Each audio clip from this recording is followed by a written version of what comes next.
You know that feeling when someone who's been absent your entire life suddenly decides to waltz back in like they never left? My cousin Jay knows it all too well.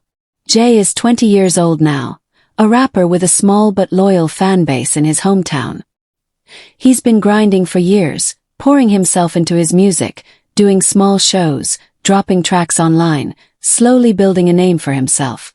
If you didn't know his past, you'd think he had everything handed to him, because he's confident on stage, charming in interviews, and has that rare spark you can't teach. But the truth is, he came from a background that could have crushed him before he ever had a chance. When Jay was born, his biological father vanished almost immediately. No diapers, no late-night feedings, no help for his young, exhausted mom. Just gone. My Aunt Lisa, his mom, was left stranded in the middle of either North or South Dakota. It doesn't even matter which one. What matters is she was alone, broke, and had a newborn to care for. She could have crumbled under that kind of pressure, but instead she packed up what little she had, left the state, and came back to our side of the family.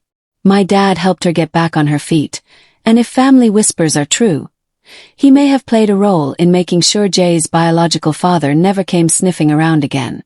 Aunt Lisa eventually met Mark, a man who didn't just love her. He stepped up for Jay in ways the sperm donor never would. Mark was there for every milestone, every scraped knee, every bedtime story. He taught Jay how to ride a bike, cheered him on at his school performances, and later encouraged him to chase his dream of making music. When Jay was 4, Mark legally adopted him, and from that day forward, Jay never lacked a father figure. He had a real dad, the kind of man who defines family by love and actions, not by DNA. 4 years life moved on. Jay grew up happy, close to his mom and Mark. He had friends, music, and a family that believed in him. But every so often, a shadow would appear online. Years ago, when Jay was in middle school, a random man started liking his photos on social media. At first, Jay didn't think much of it, but then the man began posting pictures of Jay himself, writing captions like, "My son," under them. Jay didn't know this man, didn't remember him, didn't have any emotional connection whatsoever. But over time the dots connected. It was his biological father. It felt strange, almost invasive, seeing this person who had never been there in his life suddenly trying to claim him online like some long-lost trophy. At first, it was just weird background noise in Jay's life, something to roll his eyes at and ignore. But a few weeks ago, the man decided to take things further. Out of the blue, Jay got a direct message from him. The message wasn't apologetic, heartfelt, or even remotely humble. It was dripping with entitlement. He wrote something along the lines of, "Hey son, just wanted to reach out. After all, I did help create you." That was it. No acknowledgement of the 20 years of absence. No recognition of the pain he caused by leaving. Just a claim to parenthood based on the biological act of conception. Jay showed me the message and we both burst out laughing. The audacity was off the charts. We started calling him the sperm donor and the walking, talking sperm bank. But it didn't stop there. The man began trash-talking Aunt Lisa, saying she had been sleeping around back when they were together. It was pathetic projection, because everyone in the family knew he had been the one sleeping around. In fact, we later learned he has about 20 other kids scattered across different states. 20. At that point he wasn't a dad. He was practically a mobile genetics factory. Jay could have ignored him, but that's not really how we operate. I told him, "You know what would be amazing? Post about how Mark is the best dad in the world, and if you feel like it, roast the sperm donor while you're at it." Jay's eyes lit up with that spark you get when you know you're about to deliver the perfect clapback. He didn't hesitate. Jay took screenshots of the messages from his biological father.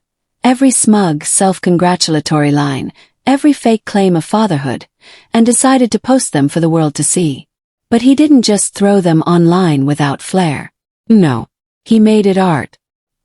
He set the entire thing to the song, "I Don't F*** with You," by Big Sean featuring E40. The beat dropped right as the screenshots appeared, and the timing was immaculate. The comment section on his post blew up almost instantly. People were tagging their friends, laughing so hard they were crying. Local fans started quoting lines from the song and tagging the bio dad's social media. It turned into a local mini-event, a public roast session that the sperm donor had unintentionally set himself up for. But Jay didn't stop with the music. In the caption he wrote, "Shout out to my real dad Mark for being there every single day of my life. As for the sperm donor, he can keep that spoiled milk he left for 20 years. Man's only contribution was a few minutes in a bedroom and some bad genetics. That was the knockout punch. Mic drop. Game over." We know the biological father saw it because he tried to spin it into a guilt trip. He messaged Jay again saying he was disappointed and that Jay was turning his back on family. The irony was almost unbearable. This man had been absent for 2 decades, not a single birthday card or call, not a single scraped knee kissed or nightmare comforted. And now he wanted to claim the title of family. Jay didn't even dignify it with a reply. He just blocked him. The beauty of it was that this wasn't just a private rejection. This was public. Everyone saw it: family, friends, fans, the local community. If the bio dad's plan had been to swoop in, pretend to be the proud father of a successful young musician, and ride that wave for his own ego, that plan went up in flames.